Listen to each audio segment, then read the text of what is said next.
Pemirsa, Indonesia sebenarnya telah memiliki aturan kepemilikan senjata api untuk kalangan aparat maupun masyarakat sipil. Ramai kasus penembakan akhir-akhir ini semestinya menjadi tonggak memperbaiki sistem yang ada. Lantas seperti apa penegakan aturannya? Selengkapnya dalam Benang Merah, efek jera pelanggar aturan.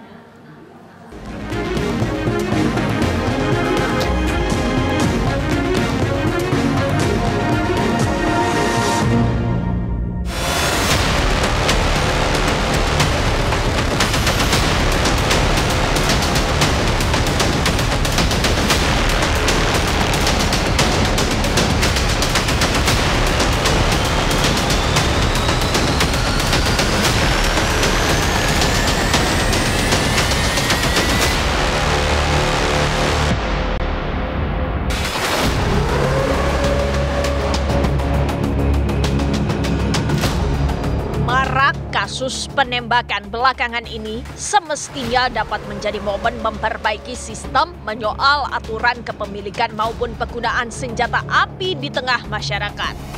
Menengok lebih dalam aturan soal kepemilikan dan penggunaan senjata api sebenarnya telah disusun sedemikian rinci. Namun begitu, penegakan hukum terhadap setiap pelanggarnya harus tegas dilakukan. Sebab hal itu dinilai bisa memberikan efek jera bagi pelaku. Penegakan hukum terhadap penyalahgunaan senjata api dapat dilakukan aparat penegak hukum dengan beberapa cara, di antaranya melalui undang-undang, razia, hingga penyelidikan. Adalah Undang-Undang Darurat Nomor 12 Tahun 1951 telah mengatur soal penyalahgunaan senjata api dengan ancaman pidana penjara 20 tahun, kurungan seumur hidup sampai yang tertinggi hukuman mati. Selain itu, upaya penegakan hukum dapat ditempuh melalui razia yang dilakukan secara tiba-tiba maupun rutin untuk menindak pelaku yang ditengarai memiliki senpi ilegal. Razia mendadak dimaksudkan agar pelaku tidak memiliki kesempatan untuk berkelit. Melengkapi perangkat undang-undang dan razia, aparat penegak hukum dapat melakukan penyelidikan terhadap kasus penyalahgunaan senpi hingga operasi-operasi terbuka untuk tindakan represif jika itu diperlukan. Di sini, kepolisian berperan penting dalam upaya-upaya penegakan hukum terhadap penyalahgunaan senpi. Kepolisian pun dituntut untuk memastikan bahwa hukum ditegakkan secara adil, transparan, dan efektif. Harapannya, kepolisian dapat menghadirkan efek jera bagi setiap pelanggarnya. Senjata api yang diberikan kepada polisi itu hanya untuk dua keperluan. Satu adalah untuk membela atau menyelamatkan jiwa seseorang dari ancaman yang mematikan orang itu. Entah jiwa orang lain atau jiwanya yang pemegang senjata api itu.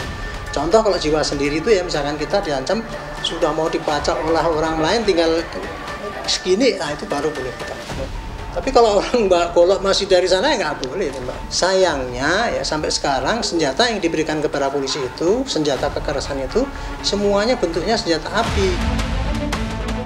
Langkah penegakan hukum ditempuh tatkala terjadi pelanggaran terhadap penggunaan senjata api yang tidak sesuai peruntukannya. Namun begitu upaya-upaya pencegahan agar tidak sampai terjadi pelanggaran dapat dilakukan. Langkah preventif itu salah satunya yakni penguatan mekanisme pengawasan internal. Setiap penerbitan izin kepemilikan senpi harus disertai evaluasi psikologis yang independen dan berkelanjutan. Bagi aparat penegak hukum, perlu juga dilakukan asesmen atau penilaian mendalam terhadap tingkat stres kerja dan kondisi mental aparat bersangkutan. Aparat juga perlu dilatih agar tidak hanya piawai menembak dengan jitu dan presisi, tapi juga paham kapan dan bagaimana senpi digunakan sesuai dengan prinsip hukum dan HAM. Di samping itu, audit reguler terhadap kepemilikan dan penggunaan senpi memungkinkan mendeteksi potensi penyalahgunaan sedari awal. Idealnya ya Mbak, Karena polisi itu tugasnya setiap hari itu melayani masyarakat, dan yang paling berat lagi menegakkan hukum. Berarti polisi itu setiap harinya harus dihadapkan kepada permasalahan yang rumit dan dia harus melakukan tindakan, kan gitu kan. Tindakan, terutama tindakan kekerasan itu tadi ya, upaya paksa gitu. Nah, seperti ini kan dibutuhkan orang yang mentalnya kesehatannya sehat, mentalitasnya baik gitu, tidak orang temperamen dan sebagainya gitu ya. Itu tes kayak gitu tuh hanya dilakukan ketika polisi itu masuk. Tapi ketika dalam dinas, tes kejiwaan itu kayaknya saya selama 50 tahun berdinas itu, selama dalam dinas tidak pernah setahun sekali, bahkan 5 tahun sekali enggak tuh. Cuman kalau ketika kita mau masuk sekolah baru ada tes gitu lagi. Di sisi lain, masyarakat juga dapat berpartisipasi dengan cara melapor ke pihak berwenang jika melihat penyalahgunaan senjata api. Agar masyarakat tidak takut melapor terhadap kejadian yang dinilai mencurigakan, penting bagi mereka ada jaminan keamanannya. Selain itu, bagi masyarakat yang berkesempatan memiliki senpi, dapat memberi contoh dengan menjunjung tinggi perilaku taat prosedur terkait permohonan izin kepemilikannya. Partisipasi masyarakat ya, itu masyarakat ada medsos yang kayak gitu. Tolong sampaikan kalau ada perangai polisi yang tidaknya kurang baik. Misalnya orang yang temperamen, orang yang suka pamer senjata, atau yang orang menang-menangan. Itu harusnya dilaporkan kepada polisi setempat atasannya, supaya atasannya itu nanti bisa mengevaluasi. Karena kalau atasannya sendiri yang suruh mengevaluasi, nggak akan bisa tahu dia kan. Masyarakat ikut mendorong DPR supaya polisi dikasih duit, dan alatnya harus diganti. Harus diganti alat yang sebagai pelumpuh, bukan pembunuh.